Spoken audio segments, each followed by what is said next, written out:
Está bien.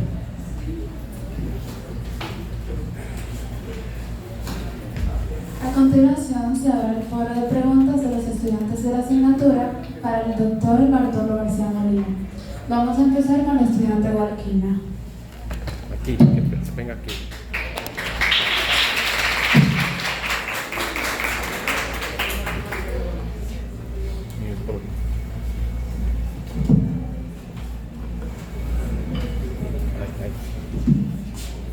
Hola, buenas tardes. Mi nombre es Guarquina, soy estudiante de lenguas modernas y para mí es un placer estar aquí y en nombre de mis compañeros agradecerle al licenciado por el tiempo brindado y por las palabras que nos acaban de brindar, que serán de mucho provecho para nuestra formación. Muchas gracias.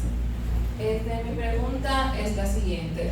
He observado que la mayoría de las investigaciones y demás están usualmente escritas en tercera persona. Y además muchos autores indican que se deben realizar de esta forma. De modo que me gustaría saber su posición en cuanto al tema o qué podría recomendarnos en cuanto a esto. Sí, muchísimas gracias. Ellos se basan en que el discurso científico es objetivo y que supuestamente hablar desde el yo es subjetivo. Y es una verdad parcial. Todo depende de qué uso usted haga del yo. Porque si usted dice,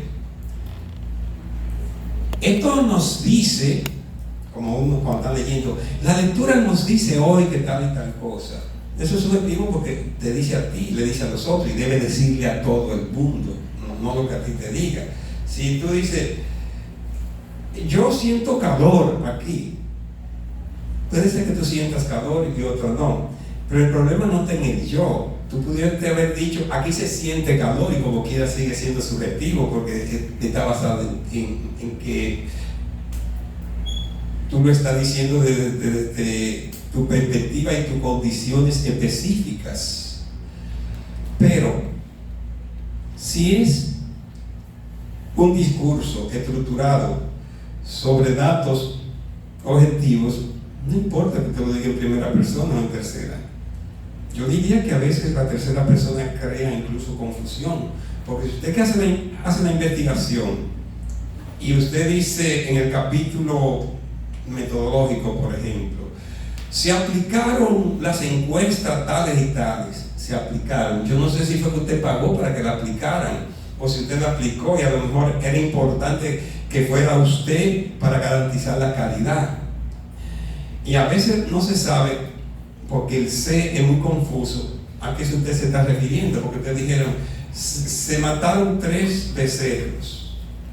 Lo mató usted para repartir. Bueno, en la actividad se mataron 3 becerros para poner a las personas, para gratificar a las personas. Fue que los becerros iban corriendo y se mataron en la actividad. Se desricaron por ahí por una barranca y se mataron, porque se puede pasar eso. Fue que alguien lo mató o fue que usted lo mandó a matar, etcétera. A veces lo que hace es que crea confusión en C. Ahora, si usted le hubiese dicho, pagué, compré 3 becerros, y fue usted compró 3 becerros, ¿dónde está la subjetividad? ¿Qué confusión es que usted diga que yo compré 3 becerros? Que usted diga se compraron 3 becerros. Si usted dice se compraron, uno no sabe si fue que colaboró la gente, que hizo, compré 3 becerros, pagué a un carnicero para que lo preparara, para que lo descuartizara, hiciera tales cortes o los cortes apropiados y contraté el servicio de hotelería, etc. Eso no es subjetivo porque usted está basando en los hechos. En conclusión, no es cierto que porque usted use el yo necesariamente sea subjetivo, ni porque use el C sea objetivo. Lo importante es que lo que usted diga se pueda comprobar fuera de tu propia percepción, fuera de tu propia teoría, fuera de tu propia preferencia, sino basado en los hechos. Ahora, si usted no se basa en los hechos, ya es subjetivo. Yo siempre pongo este ejemplo. Si hablamos de temperatura y usted no toma un termómetro, será subjetivo, no importa lo que usted diga. Porque si usted dice se siente la temperatura caliente, otro dice se siente fría, yo la siento tibia. No sabemos a qué usted le está llamando tibia, fría, cómo usted se siente. Ahora, si Isaías coge un termómetro, mide la temperatura y dice, en este momento, cuando entramos, había una temperatura de 26 grados. En este momento, en el termómetro está marcando 30 grados, pero va más allá. Esto se debe al calor que viven los cuerpos aquí presentes, tal, y entonces te da una explicación por qué esa diferencia, una explicación lógica y con datos, porque nosotros pedimos calor, y de hecho aquí tiene que haber algo, por lo menos un grado más de calor que el que había antes, porque nosotros estamos produciendo calor. Entonces es un objetivo, porque está basado en un instrumento que le está dando el dato y en una explicación lógica. Entonces eso es lo importante cuando ustedes vayan a hacer informes técnicos, porque esta asignatura también sirve para hacer informes técnicos. Cuando ustedes sean profesionales tendrán que hacer algunos informes y tendrán que ser objetivos, o tendrán que hacer investigaciones, no solo para la tesina, no solo para la maestría, en sus profesiones también. Muchas gracias, doctor. Ahora el estudiante Lorraine Valdés de la Rosa será la siguiente en hacer una pregunta.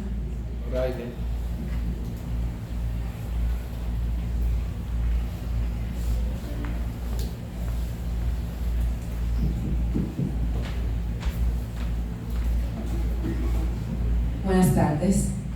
Como ya mencionó nuestra compañera, mi nombre es Lorraine Valdés, de la asignatura de Metodología Científica, y mi maestro, excelente maestro, Leocadio García Molina. Así que aprovechen este aprendizaje que hemos obtenido mediante estos 4 meses de asignatura. Como dijo la compañera que anteriormente estaba hablando, no fue fácil, por experiencia propia también tuve que amanecer haciendo, trabajando para él, pero sí aprendimos, la verdad hay que decir, aprendimos y podemos decir que seguimos aprendiendo más. Bien, la pregunta que yo tengo, doctor Bartolo García, antes de nosotros los nobles investigadores que somos nuevos en esto, que estamos iniciando en la investigación científica, necesitamos desarrollar nuestra capacidad intertextual para poder realizar o hacer referencias a través de las citas, ¿verdad? Entonces, nosotros como investigadores nos gustaría saber lo que esto nos aconseja para no caer en la, ¿cómo se dice? En la pobreza, sí, la pobreza investigativa. Esto nos recomienda aconsejar nosotros como estudiantes. Sí, muy bien. Fíjense, ustedes saben que el que investiga normalmente investiga de lo que sabe. Y yo digo esto, la gente se sorprende. Se investiga de lo que se sabe. ¿Cómo? Sí. No lo que se sabe, de lo que se sabe. Si usted es médico, tiene que estudiar que usted sabe de medicina, investigue de medicina. Pero usted va a investigar algo que no se sabe de medicina o que hay una parte que no se sabe. Y para eso hay que leer para saber más. ¿Por qué? Porque el conocimiento que se obtiene debe conectarse con lo que llama Bunge, Mario Bunge, el estado del conocimiento. Porque toda área tiene un estado del conocimiento.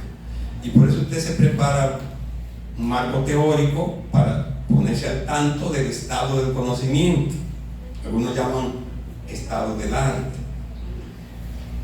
Usted busca unos antecedentes para establecerse y para que su discurso no quede vano, porque lo que diferencia el tratamiento adecuado de una investigación no es de que sea más amplia o que sea más por más tiempo, sino la profundidad, y esa profundidad se la da esa preparación. Y luego de eso, entonces saber manejar los datos, y es fundamental que lo que no sea suyo usted lo diga, y eso tiene el mismo mérito como si fuera suyo. Mucha gente cree que si citan a un autor le resta calidad su discurso. No, al contrario, eso es lo que se espera, que usted diga, y en el testimonio lo decía muy bien, citar, y hay que aprender a citar, según fulano de tal, esto es así. Usted lo que no puede hacer un texto nada más de cita, usted tiene que justificar. Usted dice, por ejemplo, en esa misma idea, si usted está hablando de algo y hay un autor que ya habló, o sea, un aspecto del tema, y hay un autor que habló de eso, usted lo pone, ya sea para contradecirlo o para reforzarlo, o ya sea para contradecir tu discurso y luego tú contrarrestar, lo cual le da todavía más importancia, pero eso es fundamental. Y algo que cuando oía leer el testimonio me llamó la atención es lo bien escrito que está. Lo dije, pero no dije esta parte. Un profesional de calidad tiene que ser un profesional que sepa escribir. Es más, saber escribir es saber estudiar. Si usted sabe escribir, usted sabe estudiar, porque escribir es construir conocimientos, es estructurar conocimiento. Y quien sabe escribir tiene casi el 100% del éxito profesional garantizado. Son muy pocas las personas que lamentablemente saben escribir, son muy pocas. Saber escribir te da un sello distintivo, te da trascendencia, te da prestigio.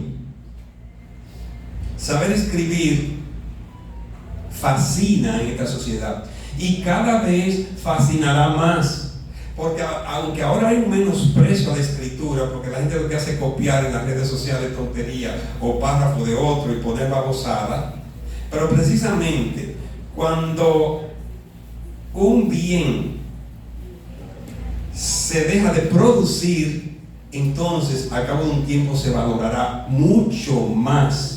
Como nadie está aprendiendo ni a hablar ni a escribir, sino a repetir tonterías, las personas que sepan escribir, que serán una especie en extinción, son una especie en extinción. Saber hablar y escribir, personas que sepan hablar y escribir, hoy es una especie en extinción. Y usted sabe lo que pasa con la especie en extinción, que el mundo se vuelve loco tratando de recuperarla. Ustedes saben el esfuerzo que han hecho por recuperar el mamut, y encontraron ahora por Australia un perrito que se creía en extinción y están locos tratando, protegiéndolo. La ciencia está todos los recursos para protegerlo porque está en extinción. Entonces, lo que sepan escribir de ustedes y lo que sepan hablar lo van a mimar porque son parte de una especie en extinción. Así es que no importa, sí, cuesta esfuerzo, pero eso es lo que te distingue. A ustedes no va a distinguir las cosas que cuestan esfuerzo hacerlas porque los demás no lo van a hacer. Entonces, esfuércese para que sea distinto. Si usted hace lo mismo que hace toda la persona, ¿quién va a ser usted? Uno más o una más.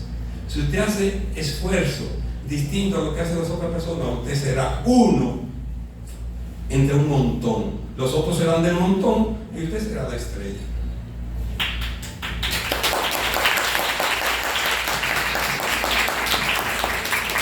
Muchas gracias por la maravillosa respuesta.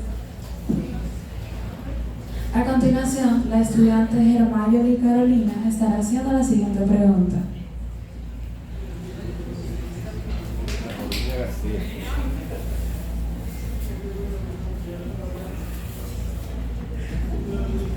De la foto. Buenas, como ya saben, mi nombre es Germayoli y yo soy estudiante de Ingeniería en Sistemas. Doctor, quiero felicitarlo por su excelente libro. Gracias. Muchas gracias, me ayudó mucho. Como usted dice, la predicción científica no es inexorable, no es infalible, pero es perfectible, y considerando que un instrumento poderoso para la predictividad del discurso es la especulación, ¿cuán importante cree usted que es la imaginación a la hora de realizar una investigación científica? Muy buena pregunta. Einstein, nada más y nada menos que Albert Einstein, decía que la imaginación es más importante que la inteligencia. Hay más personas inteligentes que personas con imaginación.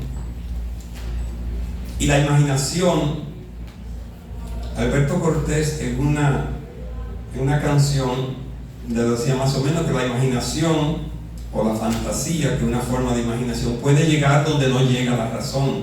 La razón es el pensamiento lógico, etc. De manera que aunque se ataca mucho y se quiere constreñir el pensamiento científico como que el científico no puede ser imaginativo, es todo lo contrario. Sin imaginación no hay ciencia. Lo que sucede es que el científico debe saber separar cuándo es el momento de imaginación y cuándo es el momento de frialdad científica. En el momento de ustedes buscar construir un problema de investigación, porque los problemas de investigación no están de que por ahí dame un problema de investigación, es una observación, es una construcción que ustedes con su imaginación pueden elaborar. Entonces, la respuesta es fundamental, solo que hay que saberse cuidar de no hacer una poesía tratando de hacer ciencia. Pero Madame Curie, la única mujer científica que ha conseguido el premio Nobel en dos ciencias, en física y química, Madame Curie, mire, para mí es la científica más trascendente de la humanidad. Ella decía que había tanta belleza en la ciencia y tanta ciencia en la poesía que ella se imaginaba un día en que la ciencia y la poesía se encontraran.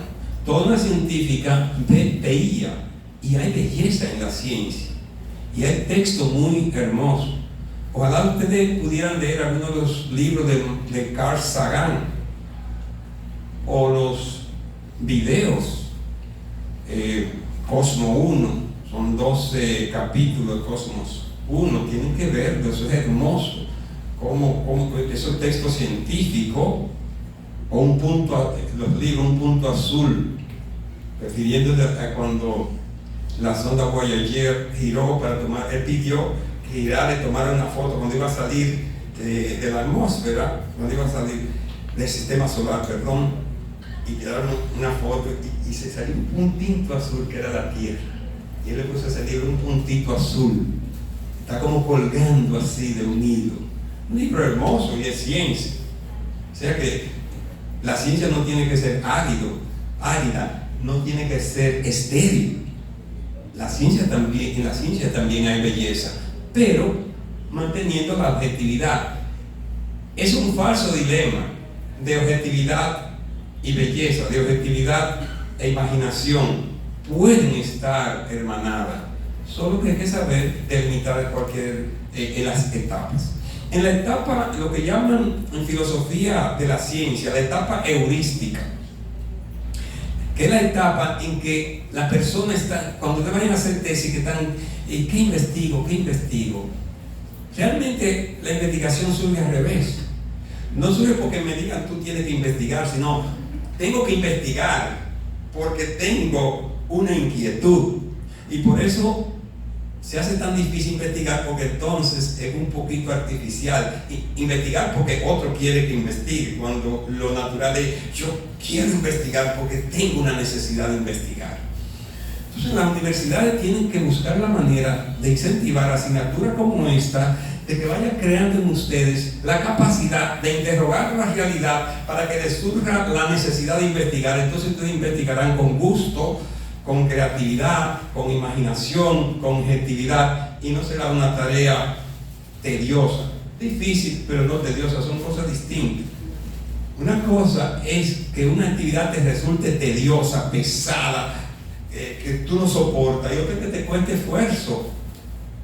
El esfuerzo no tiene que ser desagradable si se hace hacia una meta y se hace con gusto, y ese gusto te lo da el entusiasmo que tú tengas para hacer algo. Y ese entusiasmo surge a su vez porque en esa etapa heurística, donde la imaginación es fundamental, tú puedas interrogar bien la realidad.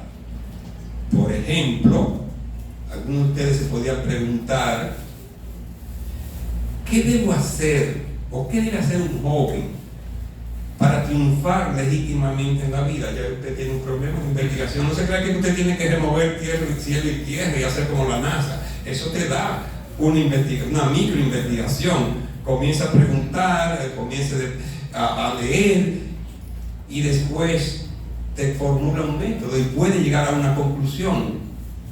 Tal vez escribir un paper, un artículo y dar respuesta a eso. ¿Qué tiene que hacer un joven hoy?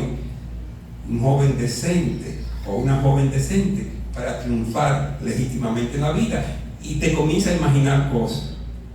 Ahora, después que pasa esa etapa heurística, que la imaginación es fundamental, pasa la etapa metodológica, que también se necesita imaginación. Para esa misma sonda que le mencioné, se necesitaba una batería que no se derritiera cuando pasara la sonda cerca del Sol. Entonces, los materiales que habían no resistían, porque entonces se apagaban. Tenían que emplear la imaginación a su máxima potencia para darle salida a un desafío de cómo pudiera pasar esa sonda. Más o menos lo que hizo también Ulises, que es el personaje de la Odisea, imaginarse. Y comenzaron a pensar imaginativamente, a crear situaciones y le buscaron una salida. Muchos problemas de la vida cotidiana o problema epistémico le llamamos problemas de investigación en el sentido de desafío. No crean que son problemas como no tener dinero, sino que problemas en ciencia se consideran desafío, obstáculo para el conocimiento. Entonces, en ambos sentidos, problemas epistémicos y problemas existenciales necesitan mucho de la creatividad, sobre todo en las áreas gerenciales.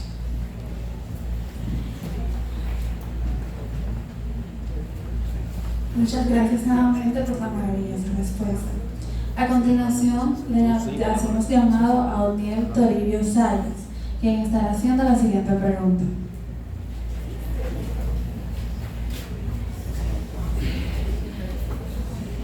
Buenas, como han dicho anteriormente, los que han preguntado, le agradecemos por el tiempo que se ha tomado en podernos responder nuestras dudas y también por el excelente material que ha redactado, que fue de gran utilidad, en verdad que sí. Mi pregunta es la siguiente, para ver si se puede responder de manera concisa. ¿Cómo se puede incentivar el interés por la investigación científica, tanto desde el nivel medio como ya unos estudiantes universitarios? Muchas gracias.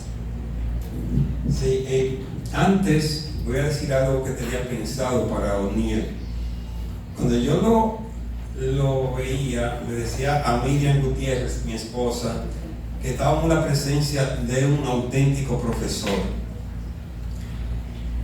que para mí es una de las profesiones más trascendentes, diría una mañacea de profesor. Pero si yo a la edad de Oniel hubiese tenido ese desenvolvimiento, esa forma, yo creo que hubiese revolucionado la educación dominicana.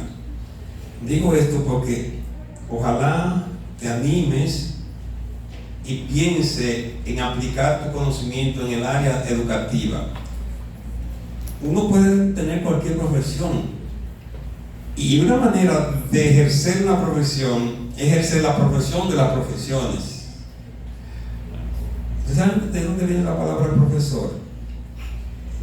La terminación sor es igual que la terminación dor, como trabajador, como autor, como administrador. O sea, en latín existía sor y dor. Su raíz es de profesar, y de ahí viene profesional. Y han oído esto de hacer profesión de fe, profesión de tal. Entonces, profesor es el que ayuda a profesar a los demás. Es lindísima. Por eso que yo no acepto que me llamen de que facilitador. Yo me incomodo que me dicen facilitador. como que me están bajando así la nota. Yo quiero ser profesor. O sea, yo quiero profesar la profesión de ayudar a ser profesionales. Eso somos los profesores. Profesamos la profesión de ayudar a ser profesionales. Eso es lindísimo.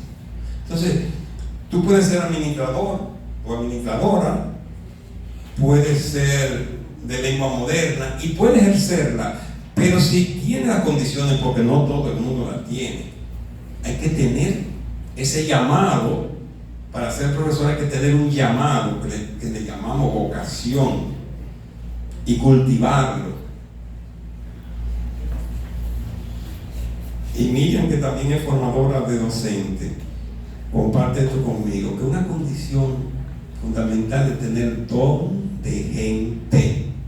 No se puede ser un buen profesor si no es una buena persona. Por eso que cualquiera no puede ser profesor. Usted puede ser una falsificación de profesor. Sí, lo hay.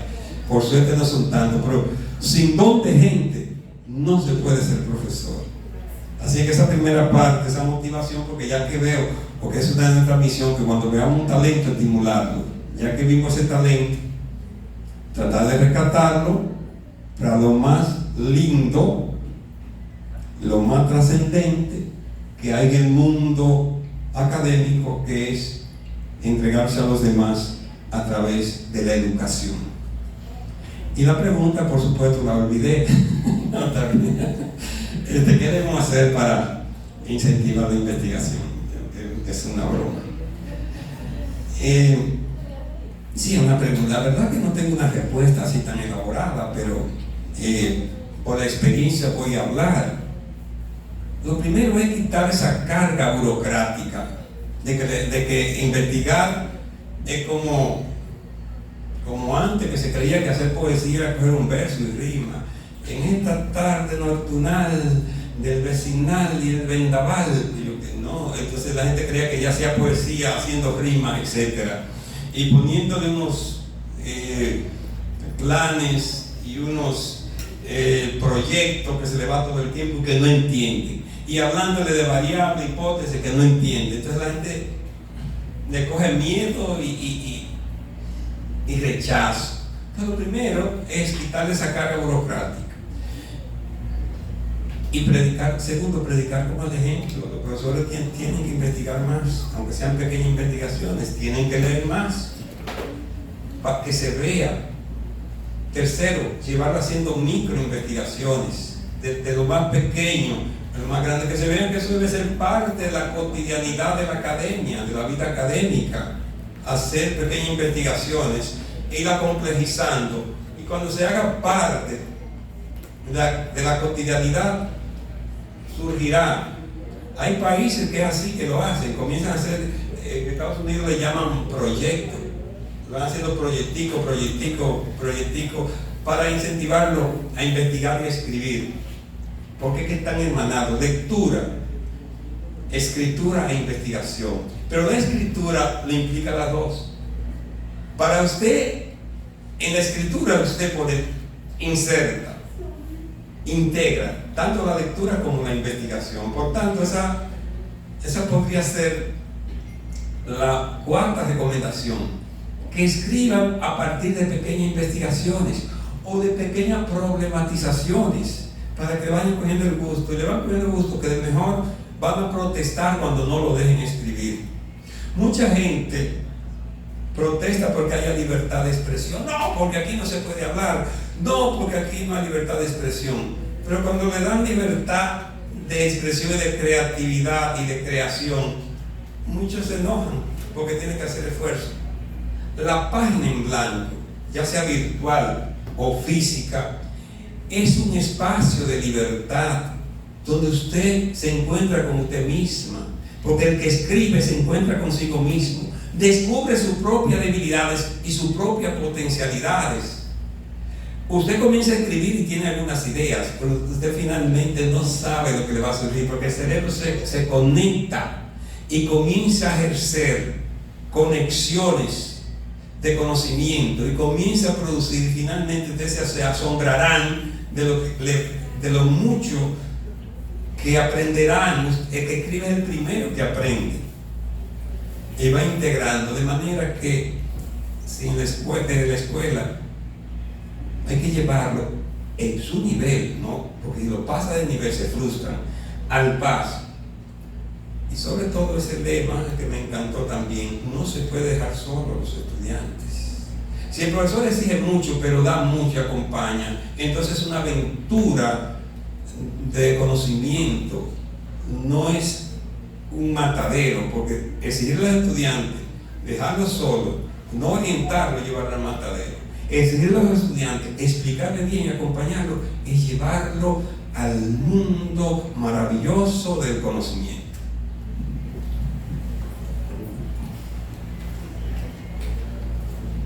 Bien, a continuación, para finalizar con este foro de preguntas, hacemos llamado a Christopher Manuel Mejía Fermín.